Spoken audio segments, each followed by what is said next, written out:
Tampa Bay and Green Bay, if we look at here on the docket, 311, 312. Brady and Rodgers, about 6 out of every 10 tickets in here coming in on those Green Bay Packers. Opened up at 3.5, still 3.5s, still 3s across the board. This is a fun one to look out for. And just some simple calculations when we look at it. Both of these quarterbacks are really good. Both of them can get heated up at any time. And it almost seems, Kyle, the same theme that we talk week in, week out, a really good, it's no longer the case like it used to be back in the day. We used to say a good defense beats a good offense. That's not the case anymore. A good offense beats a great defense any and every time, it seems like, in the NFL. Now, there are extenuating circumstances, like when we saw the Green Bay Packers earlier in the year get wasted by the Tampa Bay Bucs. But then we saw last week, what's the best defense in the NFL? The Rams. They couldn't hold a candle to what Green Bay was serving them last week up in Lambeau. I look for a same type of game, but when we take a look at the over-under in this one, 51 and a half. Is this going to be one of those Tampa Bay games that they had against New Orleans, Kyle, where we see like some 15-play drives, 7.5 minutes eating up the clock? That's all you need, and now you're over 51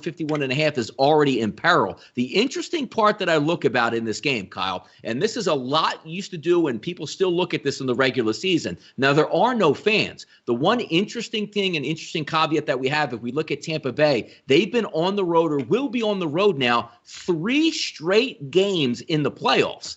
Now, the interesting part also from a Green Bay perspective is when we talked about those bye weeks, there's only one per conference, AFC, NFC. Green Bay got that. But if you look at their overall schedule, Kyle, they played on the road versus Chicago in the third. They've been home for the past couple weeks, same bed, haven't had to change anything, playing at home. That is a huge advantage for an NFL team's 3rd straight game on the road and then going up to Lambeau to play it.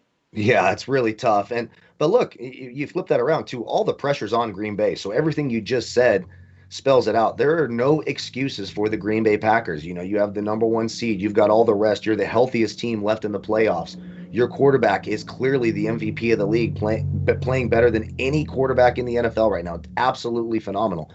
All the pressure is on Green Bay to get this done at home.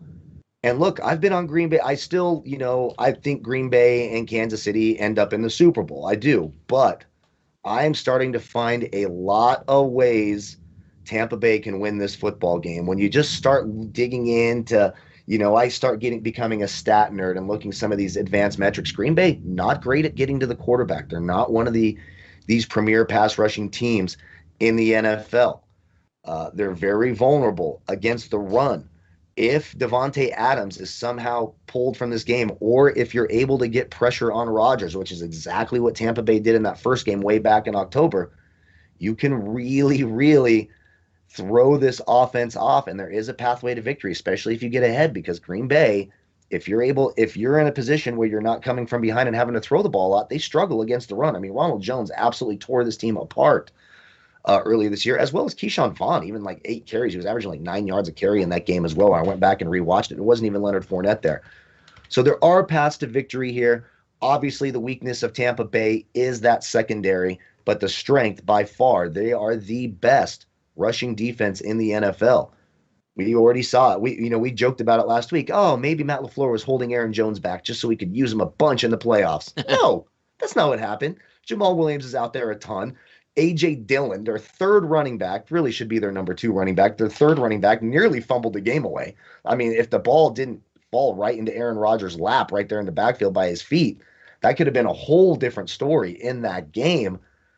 But you look at that first game, 10 carries for 15 yards for Aaron Jones. Tampa Bay really stout against the run, so it's going to be up to Aaron Rodgers and Davante Adams, and he better hope that Valdez-Scantling and Allen Lazard and Robert Tonyan bring their hands and don't drop footballs, because they're going to need him in this game against that secondary.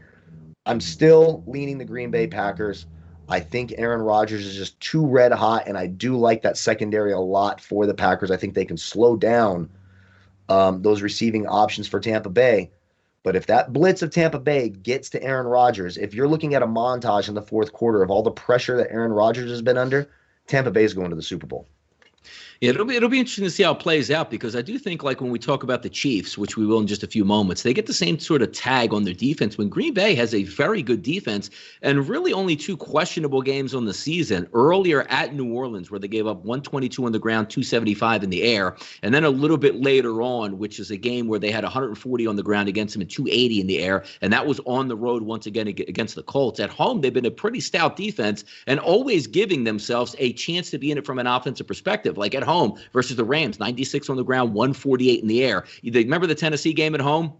40-14 game, 156 on the ground, 104 in the air. And I think like 56 of those yards came on a Tannehill broken play, handoff scramble on the outside for a touchdown. So they've done very well at home, but the same synopsis early in the week, and I already bet the Green Bay Packers at -3, -125 is, it's Lambeau Field. I'm getting extraordinary quarterback play out of Green Bay. And the same adage, which has now changed in the NFL, if I get a really good defense, but I'm going up against a Hall of Fame quarterback or one of the best ever, like Aaron Rodgers, it sort of nullifies it. The best way to get after an unbelievable quarterback, you're right, is an organic pass rush from the front four that continually collapses the pocket. We've seen it. They had a nice game earlier in the year when Tampa Bay played against Green Bay on the road. They looked well. Even when you go back to last year's NFC title game, where it was like that San Francisco front seven was on fire, and they're saying, I'm just going to sick these 4 dogs on you, and it's going to be hilarious out here to watch. And they were completely undermanned and overwhelmed. So that is the way to get after. But just the way that Aaron Rodgers has been playing, even in a write-up I did earlier,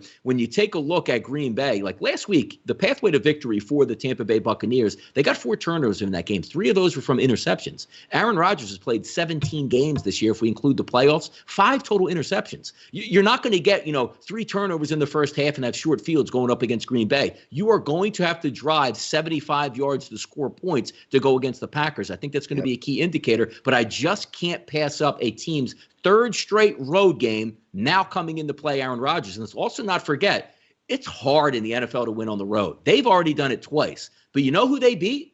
Taylor Heineke on the road in the Washington football team, and then went down and supposedly plantar fasciitis, 37 cracked ribs, collapsed lung, horrible old arm, coupled with a rotator cuff injury for Drew Brees. That ain't the case this weekend. Yeah, they apparently played Xelgens is what they did. All the side effects from Xelgens. That's what they played. And then the whining from Michael Thomas too. Oh, I looked like crap in that game because I just was battling through it. And, they do this all the time. And look, Tom Brady does this too. Everyone's favorite Tom Brady. Every time he loses a Super Bowl, what always pops up on the injury report the next day? Oh, well, he had a hurt foot. He was in a walking boot this week. Shut the hell up. Drew Brees, your arm was dead. Your game plan was pathetic. Michael Thomas was pathetic.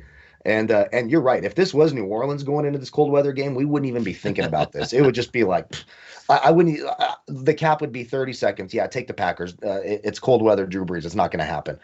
But Tom Brady, there are some paths here, like we talked about. And you're right.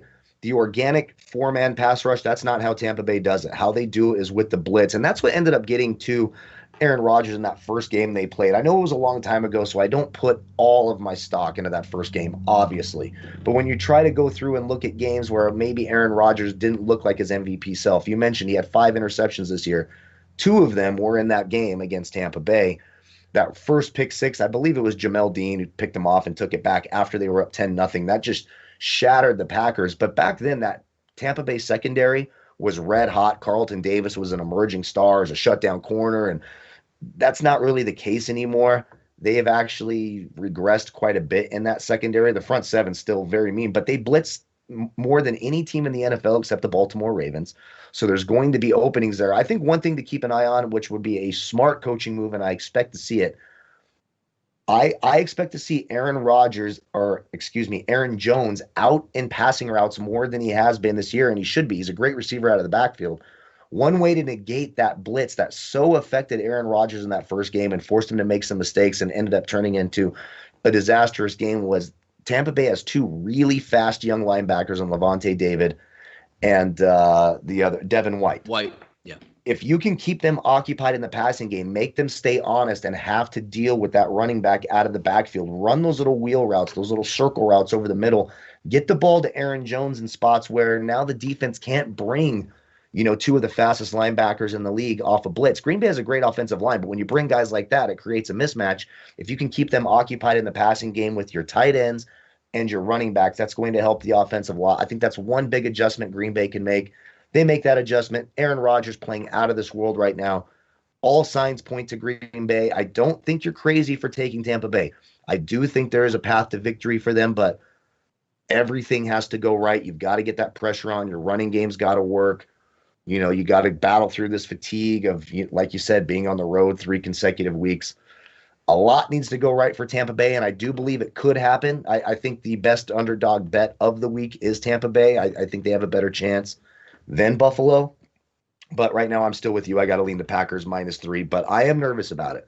I don't feel great about it because Aaron Rodgers' pouty face keeps wobbling around in my brain. Yeah, there's very few holes in these teams that we're trying to poke a hole in now that we're down to the Final Four. It's very easy to do this with the Jacksonville Jaguars, the Philadelphia Eagles, or, hey, maybe Arizona's defense can't hold up and they, go fast on offense. That's not really the case. You're looking at, 10 bell teams coming in here with legitimate coaches, legitimate coaching staffs, and unbelievable quarterback play.